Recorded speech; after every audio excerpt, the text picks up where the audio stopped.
అనాలోచిత నిర్ణయాల వల్ల విద్యాశాఖని ఈరోజు నారా లోకేష్ భ్రష్టపట్టిస్తున్నాడు. విద్యాశాఖలో తనకంటూ సొంత నిర్ణయాలు తీసుకుంటూ విద్యార్థుల జీవితాలతో ఈరోజు నారా లోకేష్ ఆటలాడుకుంటున్నాడు. పక్క రాష్ట్రాల్లో ఇంటర్మీడియట్ చదివితే ఏపీలో నాన్ లోకల్ అవుతారట. గతంలో ఎప్పుడూ కూడా ఏ విద్యాశాఖ మంత్రి కానీ ఏ ప్రభుత్వం కానీ ఇటువంటి అనాలోచిత నిర్ణయాలు తీసుకోలేదు.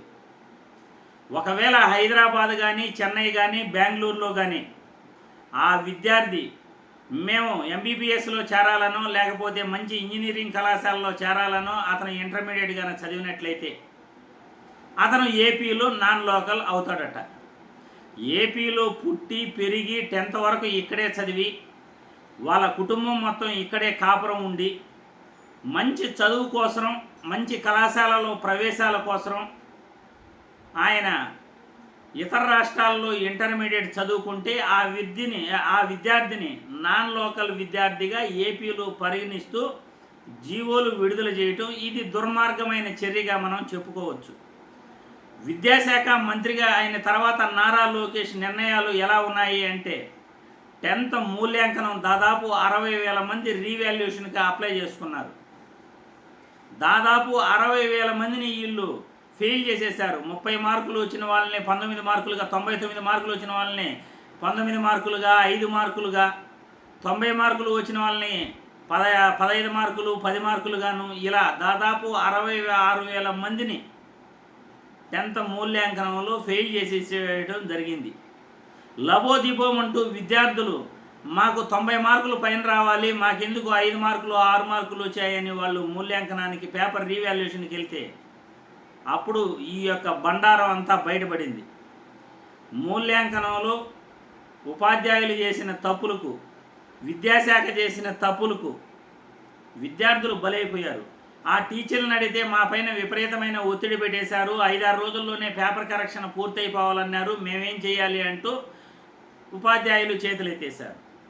అలా 10th మూల్యాంకనంలో విద్యార్థుల జీవితాలతో ఆటలాడారు. ఇంటర్మీడియట్ విద్యార్థులు పాస్ అయ్యి వాళ్ళు దాదాపు 3 నెలల పైనే అవుతా ఉంది, 4 నెలలు అవుతా ఉంది. ఏప్రిల్ 11వ తేదీ ఇంటర్మీడియట్ రిజల్ట్ వస్తే డిగ్రీ అడ్మిషన్స్ ఇప్పటికి కూడా చేపట్టలేదు. అది కూడా టీటీడీ కళాశాలల్లో ఇంకా కూడా అడ్మిషన్స్ చేపట్టకపోవడం చాలా చాలా దుర్మార్గమైన చర్య. అదేవిధంగా ఎంబీబీఎస్ కళాశాలల్లో జాయిన్ అవ్వాలనుకుంటున్న విద్యార్థులకు, ఎంబీబీఎస్ కోర్సులో జాయిన్ అవ్వాలనుకుంటున్న విద్యార్థులకు మెడికల్ కళాశాలలో లేకుండా చేసేశారు. అటు ఇంజనీరింగ్ ప్రవేశాలలో ఫీజులు విపరీతంగా పెంచేసి ఫీజు రీయింబర్స్మెంట్లు లేకుండా చేసేశారు. 6 సెమిస్టర్లు ఇప్పటి వరకు ఫీజు రీయింబర్స్మెంటు విద్యార్థులకు పడలేదు. నారా లోకేష్ విద్యాశాఖ మంత్రి అయిన తర్వాత విద్యా వ్యవస్థ పూర్తిగా భ్రష్టపట్టిపోయింది. పాఠశాల విద్యలో ఏదైతే స్కూల్ ఓపెనింగ్ రోజు జగనన్న కిట్ గతంలో ఏదైతే ఇచ్చారో స్కూల్ బ్యాగులు కానీ, పుస్తకాలు కానీ, షూలు కానీ, సాక్సులు కానీ ఇవన్నీ కూడా ఈసారి కూడా ఇచ్చారు. కానీ నెల తిరిగే లోపల బ్యాగులు చినిగిపోయినాయని, షూలు చినిగిపోయినాయని, స్కూల్కి వెళ్ళే విద్యార్థులు షూలు వేసుకోవట్లేదు, ఆ బ్యాగులు తీసుకోవట్లేదు. ఏమయ్యా మీకు షూలు ఇచ్చారు కదా, బ్యాగులు ఇచ్చారు కదా, ఎక్కడ అంటే అవి చినిగిపోయాయి అని అంటున్నారు. పోనీ యూనిఫామ్ ఏది అంటే అవి కూడా బట్టలు చినిగిపోయాయి అని అంటున్నారు. ఇలా ఉంది మన విద్యా వ్యవస్థ. నిన్నటికి నిన్న ఎంబీబీఎస్ కళాశాలల్లో ర్యాంకులు విడుదల చేస్తూ, ఏపీ ర్యాంకులు విడుదల చేస్తూ పేరు లేదు, ఊరు లేదు. అలాగే NEET rank, all India rank, state rank serial number మరియు మార్కులు విడుదల చేస్తూ విద్యార్థులను గందరగోళానికి తెరలేపారు.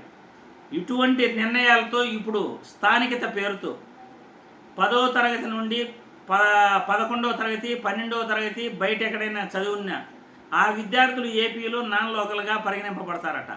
వాళ్ళు ఎంబీబీఎస్ ప్రవేశాలలోనూ ఇంజనీరింగ్ ప్రవేశాలలోనూ వాళ్ళకి సీటు కావాలంటే ఇంటర్మీడియట్ కూడా ఇక్కడే ఆంధ్రప్రదేశ్లోనే చదివి ఉండాలట. ఇటువంటి నిర్ణయాల వల్ల ఎంతోమంది విద్యార్థుల జీవితాలు నాశనం అయిపోతున్నాయి. నారా లోకేష్ బాబు తీసుకునే నిర్ణయాల వల్ల విద్యా వ్యవస్థ పూర్తిగా భ్రష్టపట్టిపోతూ ఉంది. దాని కారణంగా విద్యార్థుల జీవితాలు పూర్తిగా ఇబ్బందుల పాలవుతూ ఉన్నాయి. ఇటువంటి అనాలోచిత నిర్ణయాలు తీసుకోవటం నారా లోకేష్ బాబుకు మంచిది కాదు అని ఈ వీడియో ద్వారా తెలియజేస్తున్నాం.